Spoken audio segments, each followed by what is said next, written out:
ही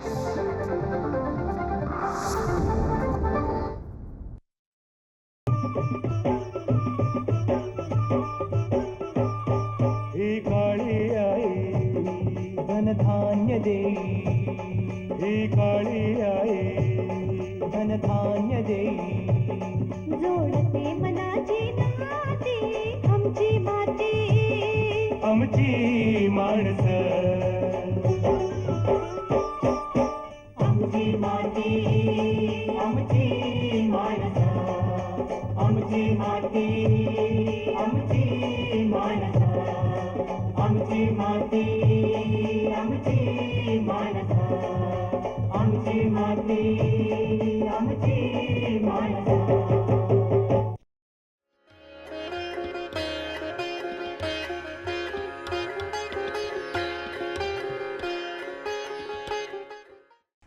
नमस्कार, मी डॉक्टर संतोष चव्हाण, कृषी विज्ञान केंद्र सगरोळी येथे विषय विशेषज्ञ उद्यानविद्या या विभागामध्ये काम करत आहे. कृषी तंत्रज्ञान महोत्सव 2026 या कार्यक्रमाचं आपण इथे आयोजन केलेलं आहे. यामध्ये आपल्याला कृषी विज्ञान केंद्राच्या प्रक्षेत्रावर विविध भाजीपाला पिकाचे प्रत्यक्ष प्लॉट आपल्याला पाहायला मिळणार आहेत. तर यामध्ये आपल्या भागामध्ये ज्या कमर्शियल भाजीपाला पिके होतात,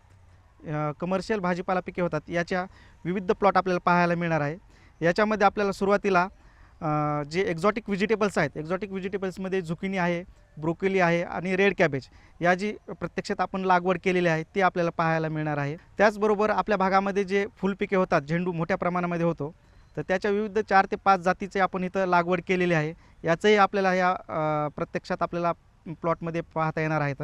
यासोबतच पत्तागोबी, फुलगोबी, टोमॅटो, वांगे, मिरची, भेंडी यांच्या विविध जाती ज्या आहेत, ज्या जास्त उत्पन्न देणाऱ्या जाती आहेत, आपल्याला या प्लॉटवर पाहायला मिळणार आहेत.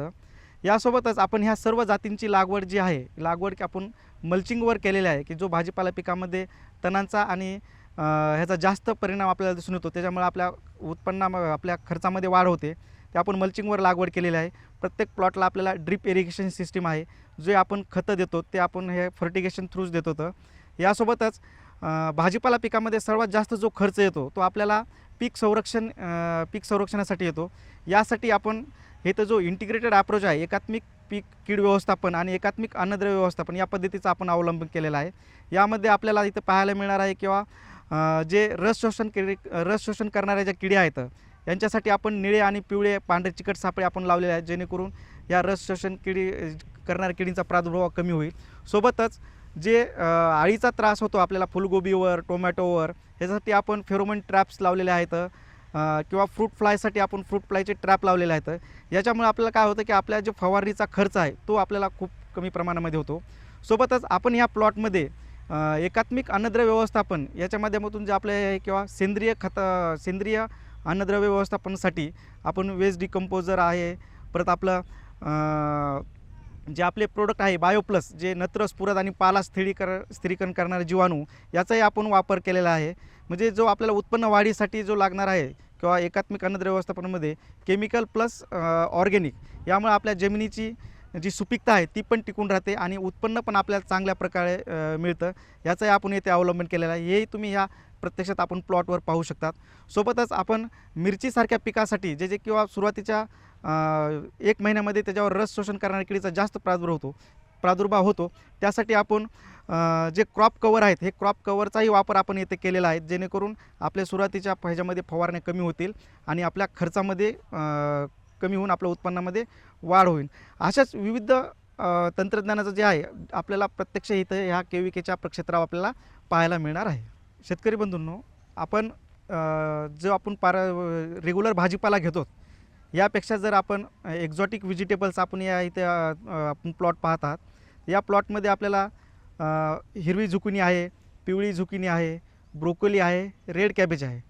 तर पारंपरिक पिकापेक्षा हा जो आपण विदेशी भाजीपाला जर आपल्या शेतामध्ये आपण लावला, तर याला आपल्याला जे मोठमोठ्या सिटीमध्ये आहेत, ज्यांचे शेत आहे सिटीला लागून आहे, तर अशा शेतकऱ्यांसाठी हे एक चांगलं आणि कमी जागेमध्ये जास्त उत्पन्न देणारं पीक ठरू शकतं.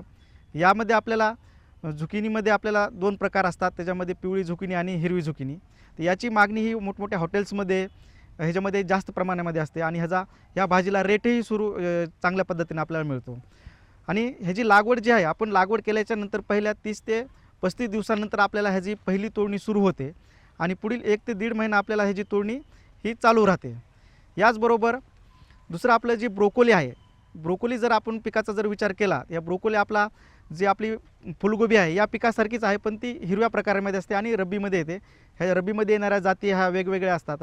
त्या जर आपण लावल्या तर जवळपास आपल्याला 50 ते 100 रुपये किलोप्रमाणे ही आपल्याला बाजारामध्ये विक्री करता येते आणि आपल्याला उत्पन्नही त्या पद्धतीनं आपल्याला चांगलं त्याच्यामधून मिळतं.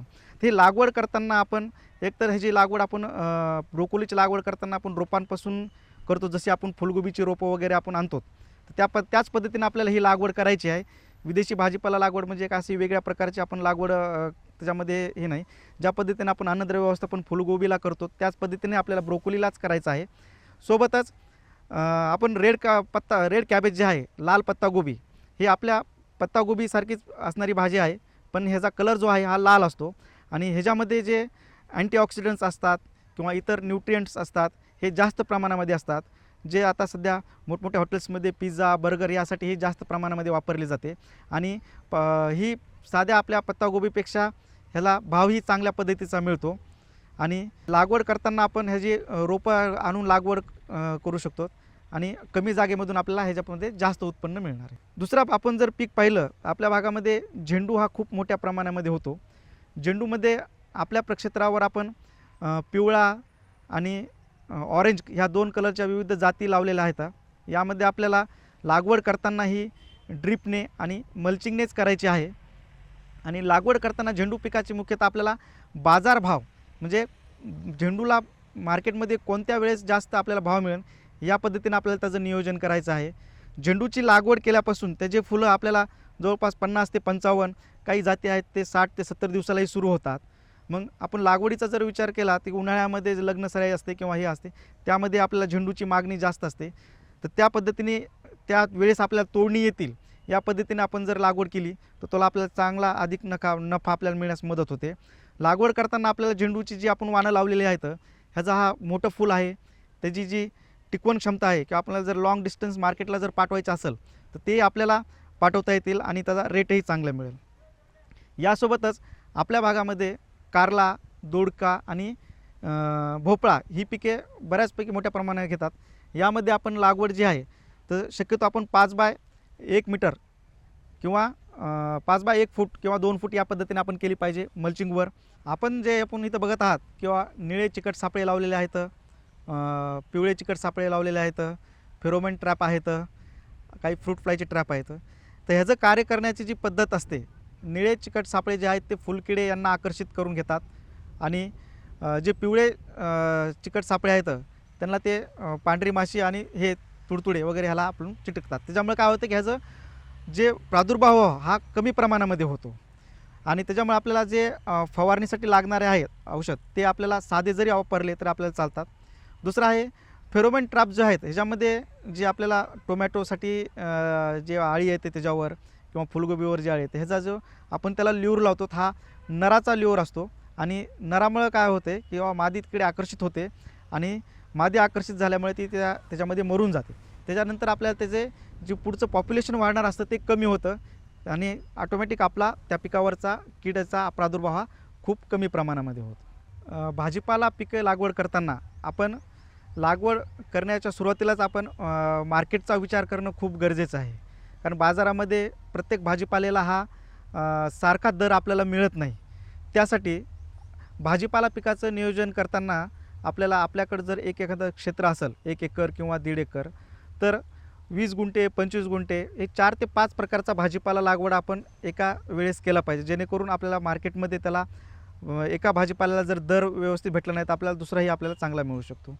दुसरी गोष्ट, भाजीपाला पीक लागवड करताना आपल्याला अन्नद्रव्य व्यवस्थापन करताना त्याच्यामध्ये आपल्याला खर्च कसा कमी होईल याच्याकडे आपण लक्ष दिलं पाहिजे. खर्च कमी करताना आपल्याला ह्याच्यामध्ये ज्यावेळेस आपण आपलं शेत तयार करत असतो तर शेत तयार करताना आपल्याला त्याच्यामध्ये चांगल्या पद्धतीने शेणखत आपल्याला मिसळून घ्यायचं आहे. जोपर्यंत आपल्या जमिनीचा सेंद्रिय कर्ब वाढत नाही तोपर्यंत आपल्याला त्या जमिनीमध्ये आपण अन्नद्रव्य आपण रासायनिक खताद्वारे देऊ ते आपल्याला त्या जमिनीला चांगल्या रोपांना चांगल्या प्रकारे मिळणार नाहीत. त्यासाठी लागवडीत पूर्वतयारी भाजीपाला पिकासाठी खूप महत्त्वाची आहे. पूर्वतयारी करताना आपण जमिनीमध्ये शेणखत चांगल्या प्रकारे मिसळलं पाहिजे. त्याच्यानंतर आपल्या भाजीपाला पीक लागवड करत असाल, आपल्याकडे पाण्याची कमतरता असेल, ड्रीप इरिगेशन हे कंपल्सरी आपल्याला करणंच आहे. त्याच्यामधून आपल्याला दुसरं आहे किंवा आपल्याला जी खतं द्यायची आहेत, ऑर्गॅनिक असतील, इनऑर्गॅनिक असतील, हे आपण ड्रीपमध्ये एक माणूस आपल्याला देऊ शकतो आणि त्याच्यामध्ये आपल्याला लेबरची आपल्याला कमी लागणार आहे. दुसरं आहे, आपल्याला बेड तयार करायचे आहेत भाजीपाला लागवड करताना आणि बेडवरच लागवड करायची आहे आणि सोबत आपल्याला मल्चिंग आपण वापर केला पाहिजे. मल्चिंगनं आपला जो तण नियंत्रणाचा जो भाग आहे तो आपल्याला बऱ्यापैकी त्याच्यामध्ये कमी होणार आहे. आणि सध्या आपल्याला जर आपण बघत असाल किंवा लेबरची खूप कमतरता आहे, त्याच्यामुळं तण नियंत्रण आपल्याला करणं गरजेचं आहे. त्यासाठी आपण मल्चिंग वापरणं गरजेचं आहे. मल्चिंग वापरल्याचा हा फायदा होतो की तुमच्या जमिनीमध्ये एक तर आपल्याला पाण्याची बचत होते, दुसरं जमिनीमध्ये ओलावा टिकून राहतो, तण व्यवस्थापन व्यवस्थित होतं आणि झाडाला ज्या पद्धतीनं आपल्याला वातावरण लागतं आहे त्याच्यामध्ये तर त्या पद्धतीनं आपल्याला ते मिळून जातं. दुसरा आहे, लागवड केल्याच्या नंतर दुसरा आपल्याला जो भाजीपाला पिकामध्ये जो खर्च होतो तो आहे आपल्याला औषधावर जास्त प्रमाणामध्ये शेतकरी ह्याच्यावर खर्च करतात. पण सुरुवातीच्या काळापासून जर आपण सेंद्रियमध्ये आपण निमार्क असेल, निमास्त्र असेल किंवा गोमूत्र अर्क असेल, अशा पद्धतीचे जर आपण सुरुवातीपासून जर वापरत गेलो तर आपल्याला भाजीपाला पिकामध्ये तो खर्च कमी होईल. आणि त्याच्यामध्ये जे आपण जास्त केमिकल वापरतो तो भाजीपालाही आपला विषमुक्त पद्धतीने आपल्याला तयार होईल. आमची माती आमची माणसं. मी डॉक्टर कपिल इंगळे, कृषी विद्यावेत्ता, कृषी विज्ञान केंद्र सगरोळी, जिल्हा नांदेड इथं मी कार्यरत आहे. कृषीवेद 2026 ह्या कार्यक्रमानिमित्त आपण जिल्ह्यातील आणि जिल्ह्याबाहेरील बरेचसे शेतकरी मंडळी आपल्या KVKच्या प्रक्षेत्राला इथे आज भेट द्यायला आलेत. तर याच्यामध्ये विशेष करून आपले जे आजचे प्रमुख वक्ते आहेत, जे बेगमपूर, सोलापूर जिल्हा इथून एक चांगले उत्कृष्ट भाजीपाला आणि फळ उत्पादक शेतकरी आहेत, श्री बालाजीराव लोहकरे, ह्यांची सुद्धा प्रमुख उपस्थिती आजच्या या आपल्या इव्हेंटसाठी आज झालेली आहे. आणि त्यांच्यासोबत आपल्या नांदेड आणि परिसरातून मोठ्या प्रमाणामध्ये शेतकरी बांधव उपलब्ध आहेत. तर शेतकरी मित्रांनो, आज आपण जे बोलत होतो ते हरभऱ्याच्या वेगवेगळ्या वाणाविषयी. कारण जिल्ह्यामधलं जे मी म्हणलं तुम्हाला की मुख्य पीक आहे, शेतकऱ्यांमध्ये मागच्या काही 10 वर्षामध्ये हरभऱ्याकडे मर आणि कोरडी मळकूज ह्या दोन रोगामुळं म्हणा आणि बदलतं वातावरण, ह्या दोन गोष्टीमुळं, तांबेरा असेल, इतर काही रोगांचा प्रादुर्भाव आहे, त्यामुळं हरभऱ्याकडं अपेक्षित उत्पन्न आपल्याला मिळत नाही आहे.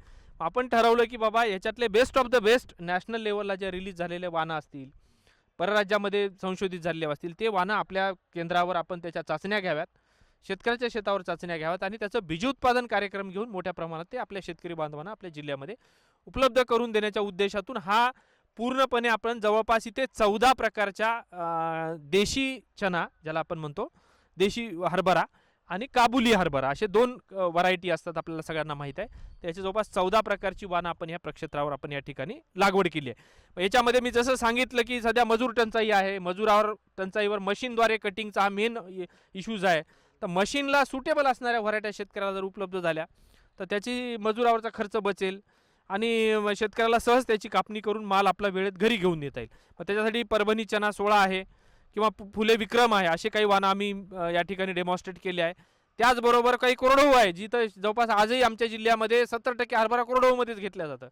कोरडवूमध्ये आकाश आहे आपल्या परभणी कृषी विद्यापीठाचा, किंवा मग BGD 111 आहे, त्याच्यानंतर सुपर अन्नागिरी आहे, असे काही वाणं आहेत कोरडवूसाठी. आणि बागायतीसाठी फुले विक्रम आहे, परभणी चना 16 आहे आणि PKV जे काबुली चना म्हणतो, जे देशी चण्यापेक्षा ज्याला अधिक बाजारभाव मिळतो, असे जे काही चणे आहेत त्याच्यामध्ये काबुली चना, जे आपण डॉक्टर पंजाबराव देशमुख यांनी विद्यापीठ जे अकोलाचं आहे त्यांनी खूप उत्कृष्ट वाणं काढले आहेत.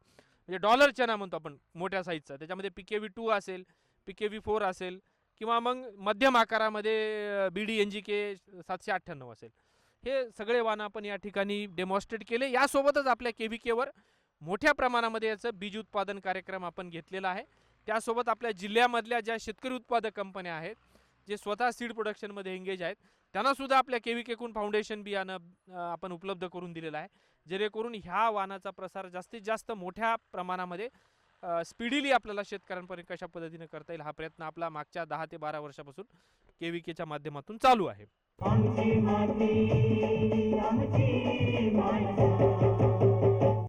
आज आपल्या प्रक्षेत्र भेटीसाठी विशेष करून सोलापूर जिल्ह्यातून जे अतिशय प्रगतिशील आणि प्रयोगशील शेतकरी आहेत, ज्यांचं विशेष भाजीपाला शेतीमध्ये आणि फळ शेतीमध्ये खूप मोठं योगदान आहे आणि ते आपल्या स्वतःच्या शेतीमध्ये खूप भरपूर उत्पन्न घेतात, त्यासोबत इतर शेतकऱ्यांना सुद्धा ते नेहमी प्रेरणा देत असतात. याच्यामध्ये विक्रमी उत्पादन काढण्याच्या संदर्भातले काही तंत्रज्ञान असेल किंवा बाजारपेठ कशी शोधायची, कोणत्या हंगामामध्ये कोणती पिकं घेतली पाहिजे, याविषयी आपल्याला आज त्यांची विशेष आपल्याकडे उपस्थिती आहे. तर मी बालाजीराव लोहकरे यांना या आजचा आपला जो कृषीवेध 2026 आहे याबद्दल त्यांनी आपलं मनोगत व्यक्त करावं असं मी त्यांना विनंती करतो. मित्रांनो, आपण शेती म्हणलं की आव्हानांची अनेक आव्हानं आपल्या सर्वांच्या समोर असतात आणि या आव्हानावर मात करून आपल्याला शेती करावी लागते. या सगळ्या प्रवासामध्ये आपण ज्यावेळेस हा प्रवास करायला सुरुवात करतो त्यावेळेस अगदी खूप बारकाव्यानं माहिती आपल्याला शेती क्षेत्रामधली असणं गरजेचं आहे. पीक व्यवस्थापनातल्या अनेक ज्या गोष्टी आहेत त्या अगदी चांगल्या समजून घेतल्यानंतरच आपण शेती पिकामध्ये वेगवेगळ्या पिकामध्ये यश मिळवू शकतो. हे अगदी अनुभवानंतर म्हणजे गेल्या 10-12 वर्षाचा शेतीमातीतला संघर्ष केल्यानंतर, बऱ्याचशा गोष्टी शिकल्यानंतर, पीक व्यवस्थापनातले सगळे बारकावे अभ्यास केल्यानंतर आज आपण शेतकरी बांधवांना मार्गदर्शन करण्याचं काम या ठिकाणी करतोय.